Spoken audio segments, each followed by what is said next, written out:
नौकरी, मजबूरी या शौक, सीधी सादी सी रोली की शादी सिड से तय होती है। शादी के बाद तुम नौकरी करना चाहोगी? नहीं नहीं, बिल्कुल नहीं। वैसे मैं ये नहीं कहती कि नौकरी करना ठीक नहीं है, लेकिन पर्सनली मैं ये सोचती हूँ कि मैं गृहिणी बनूंगी। हाँ हाँ, क्यों नहीं। गृहिणी बनना भी आसान नहीं है। एक सफल परिवार चलाना किसी देश को चलाने जितना ही कठिन है। रोली को सिड का साथ और बात दोनों अच्छी लगती है। और फिर वो दिन भी आ जाता है जब दोनों की शादी हो जाती है। शादी के बाद ये क्या, सारा दिन किचन कपड़े और चार दीवारों के आगे पीछे घूमती रहती है।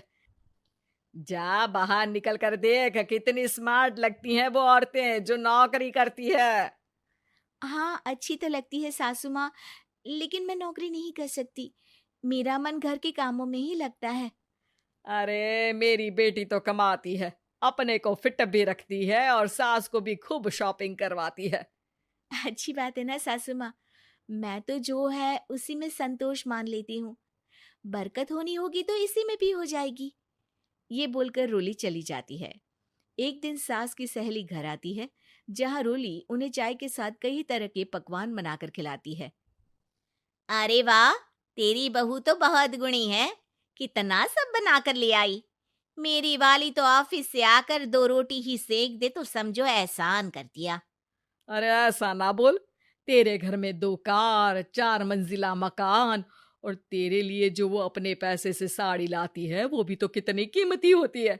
अरे मेरी वाली तो बस सारा दिन इन्हीं 2 कमरों को ताजमहल बनाने में लगी रहती है। सहेली चली जाती है। कुछ समय बाद रोली को एक सुंदर सी बेटी होती है। अरे क्या सारा दिन उस बच्चे में लगी रहती है। माँ, मुझे ना 1 मिनट भी छोड़ने का मन नहीं करता। देखिए ना, कितनी प्यारी है। मैं ना इस हर पल को एंजॉय करना चाहती हूँ। अरे हाँ हाँ, हमने भी बच्चे पाले हैं, हम भी जानते हैं कि कितने प्यारे होते हैं, और अपने बच्चे को बढ़ता हुआ देखना कितना अच्छा लगता है। लेकिन एक दिन अचानक और रोली, एक बहुत बड़ी घटना हो गई। एक शॉर्ट सर्किट से पूरी दुकान जल गई। ओह, अब अब क्या कुछ समझ में नहीं आ रहा कि कैसे घर चलेगा। घर की पूरी गाड़ी पटरी पर लाने के लिए कई साल लग जाएंगे, और वापस पहले जैसे होने में भी बहुत टाइम लग जाएगा। रोली, रोली कुछ सोचती है, फिर अपने 3 महीने के बच्चे को देखती है और कहती है, आप कहें तो मैं नौकरी शुरू कर दूं? माँ मुन्नी को देख लेगी, फिर शाम को तो मैं घर आ ही जाऊंगी। सिड कुछ कहता उससे पहले ही उसकी सास वहां आ जाती है। अरे हाँ हाँ, अब भी तुझे नौकरी करने के लिए पूछना होगा। अरे घर पर इतनी बड़ी विपदा आ गई है, तू है कि बच्चे का मुंह देख रही है। अरे क्या मुझ पर भरोसा नहीं है? अरे नहीं नहीं माँ जी, ऐसा क्यों बोल रही हैं आप? फिर क्या था, सिड से पूछकर 3 महीने की बच्ची को रोली सास के पास छोड़कर चली जाती है। शाम को ऑफिस से आने पर अरे सारा दिन इसने तो चैन नहीं लेने दिया, बस गोदी में ले लेकर घूमती रही। हाथ दर्द हो रहा है। बहू को बहुत गिल्ट फील होता है, लेकिन जब वो घर की हालत देखती है तो चुप रह जाती है। ऑफिस में सहेली कहती है, अरे रोली, तेरी तो बच्ची छोटी है ना, कैसे मैनेज करती है? कैसे मतलब? घर पर रहती है वो अपनी दादी के साथ।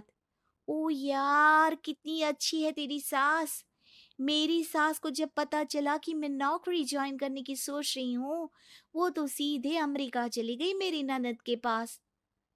अच्छा, फिर तू कैसे मैनेज करती है? अरे मैंने तो फुल टाइम मेड रख ली है। ओहो, वो तो बड़ी महंगी होगी ना? हाँ यार, लेकिन कमाई भी तो हो रही है ना। यार, मैं तो कभी अपना बच्चा इनके मम्मी पापा के पास ना छोड़ू। प्यार दुलार में खराब कर देते हैं ये दादा दादी बच्चे को। नहीं नहीं, मुझे अपनी सास पर पूरा विश्वास है। जो मेरे पति को इतनी अच्छी शिक्षा के साथ बड़ा कर सकती हैं, वो मेरी बच्ची को कभी नहीं बिगाड़ेगी। खैर, रोली की इस सोच से उलट पड़ोसियों के बीच हाथ में बच्ची पकड़े रोली की सास कहती है, अरे क्या बताऊं, सारा दिन बहू बाहर रहती है। पहले अपने बच्चे पालो, फिर बच्चों के बच्चे। अरे अपना जीवन तो कुछ रहा ही नहीं। अरे नहाने भी जाती हूं ना तो इसे साथ रखती हूँ। कल को कहीं गिर गई या चोट लग गई तो बहू तो हमारी खाल उखाड़ लेगी ना। अरे ऐसा भी क्या डरना बहू से, नौकरी थोड़ी की है उसकी। अब क्या बताऊं, पढ़ी लिखी लड़कियां हैं आजकल की। चलो चलती हूँ, सब्जी बनाने का वक्त हो गया है। बच्चे आएंगे तो खाना तो बना मिले। सास ये बोलकर वहां से चली जाती है कि तभी रोली ऑफिस से घर पहुंचती है। बाहर पड़ोसियों को देखकर, नमस्ते आंटी जी, कैसी हैं आप? अरे बहुत अच्छी हूँ, लेकिन तेरी किस्मत तो सबसे अच्छी है। क्या सास पाई है, मोती दान किए होंगे तूने। तेरा बच्चा भी देखती है, खाना भी बनाती है। बेचारी बहुत काम करती है तेरी सास। हाँ आंटी, सही बोल रही हैं आप। अब ऑफिस भी दूर है तो आने जाने में वक्त चला जाता है।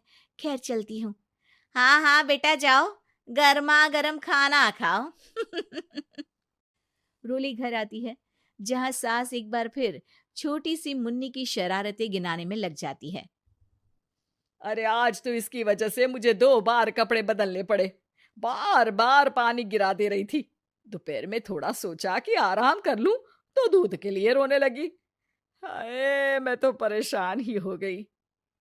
रोली को सास की बात अब कुछ अजीब लगती है, पर वो जल्दी से कपड़े बदलकर किचन में जाकर रोटियां बनाने लगती है। सारा महीना काम करने के बाद रोली को सैलरी मिलती है। वो पैसे लेकर सीधे सास के पास जाती है। माँ जी, ये मेरी सैलरी। आपने हर कदम में इस घर का साथ दिया। मैं नौकरी करने के पक्ष में नहीं थी। मैं तो अपने बच्ची को बढ़ता देखना चाहती थी। मैं थोड़े में भी खुशी थी।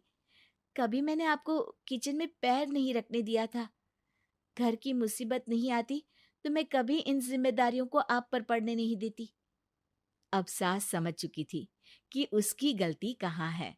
हाथ में पैसे देखकर कहती है, मैं पढ़ी लिखी नहीं थी तो पति ने भी कभी पैसे हाथ में नहीं रखे। बेटे ने भी गल्ला संभाला, लेकिन तूने मुझे समझा। ये मेरा सम्मान है कि एक बहू होकर तूने पूरी सैलरी मेरे हाथ में रखी बेटा।